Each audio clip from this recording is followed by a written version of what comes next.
Good morning. We meet again. It's been a long season for me in the turkey woods, but I was finally able to put it together this morning. The Lord blessed me with a good harvest and a good day afield in His creation, and the opportunity to further appreciate His hand in the details of everything that He makes.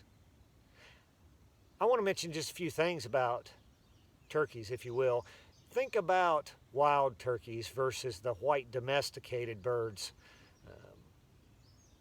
They have senses that are finely honed, survival skill and instinct that are surprising to many.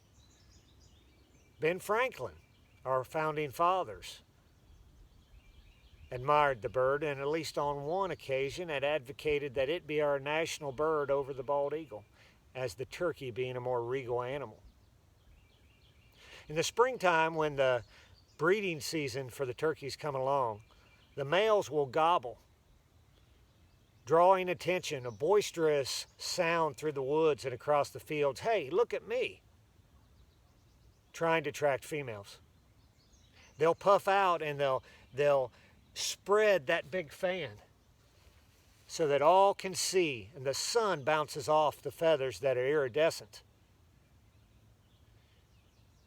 Science is proving, too, that the birds, quite frankly, see it a little differently than even you and I, and there's indications that they see on, at least partially, on the infrared spectrum. I can only imagine the colors in these feathers.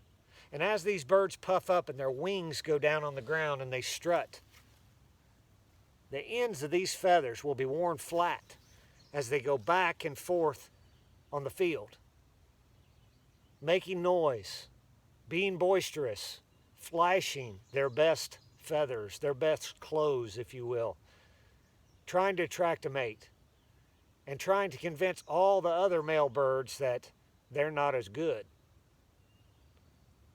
as what I am. This beard on their chest is actually a modified feather. And on their nose, this piece of loose skin flap is called a snood. It's a funny word, but studies show that hens are attracted to males with a larger snood over his beak. And given the choice, they'll act preferentially towards them. Their face color will flush with emotion. When they get excited or upset, it'll flash from red to blue to even white, almost like a chameleon. Now you're probably asking, that's a nice story. I'm glad you had a good hunt this morning. But how does this apply to Scripture?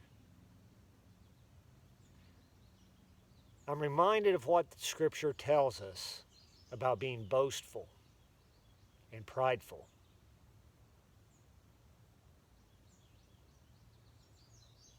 Are any scriptures coming to mind when I mention that? Certainly, the familiar one of pride cometh before a fall. Certainly true in our friend the turkey's case this morning.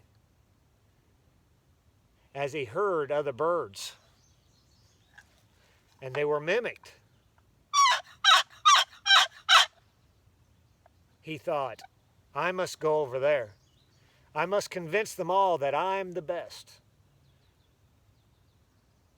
I am the prettiest. I am the strongest. But you know, I'm actually reminded of a story in Scripture about a man called Haman. And I encourage you to go back and read it yourself, but Haman was enraged when a man, a Jew, called Mordecai, would not bow to him. Certainly you can argue in this narrative that there is a government authority where Haman is holding a position in the government and Haman is subservient. But as you read deeper into that story, it is much, much more complex. There's a whole family history there between his genealogy and Haman's. There's bad blood. Generational bad blood. But I find it interesting that the scripture says Haman was enraged that Mordecai would not bow lowly to him. You see, Haman said, I'm the best next to the king.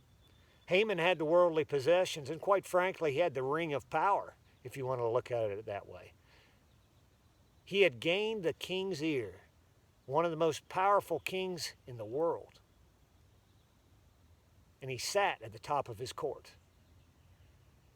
He had possessions, he had position, he had property, all the world could offer, and yet this one man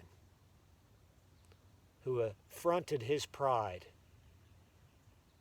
bothered him so much that he could not enjoy all those blessings that he had. I encourage you to think about that today. Whether you're in the turkey woods here or whether you're at your house or in the office, think about, am I truly prideful? Am I truly boastful? What does God think about that? What's God's take on haughty eyes and a haughty spirit? You know, sometimes we disguise pride and boastfulness in humility, don't we? Perhaps it's not seen as well, much like this jacket, this camouflage pattern. We think our pride, our selfishness is hidden. Scripture tells us that the Lord sees the heart. The Lord does not see as man sees. I heard it quoted once that God sees hearts like you and I see faces. I think that'll do all of us some benefit to remember this week. Thanks for coming.